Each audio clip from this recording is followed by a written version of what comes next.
Ganda rin yung wear. Lambot. Yan po dumating yung order ko. Earphone. Earphone to na oras yan. Ganito pala siya. Ganito lang yung quality. Yan yung quality niya. Zoom ko. Makita niya ng malinaw yung quality. Yung earbuds. Ito yung ano niya. Wear niya. Ganda rin yung wear.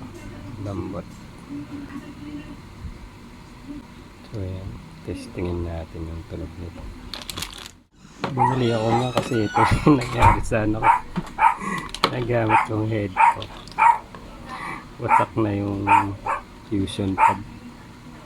Hindi ko pa binibili. Tapos gusto ko rin nito kasi ano. Minsan kasi nag-edit ako ng video, nakatagilid yung ulo ko nakahiga. Hindi ako makahiga ng nakatagilid. Kaya mas okay siguro ito kapag kahit nakahiga ako ng nakatagilid. So testing natin yung tunog ng malakas.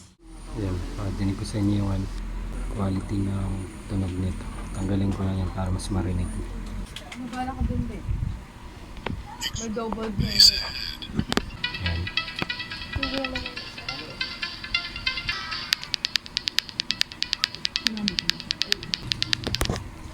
Dinig kaya.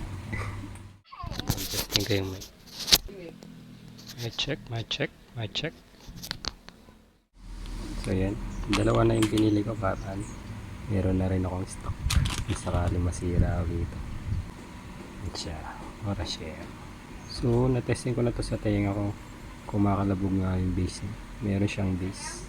Di siya yung ano lang, matinis yung tunog. So ayos.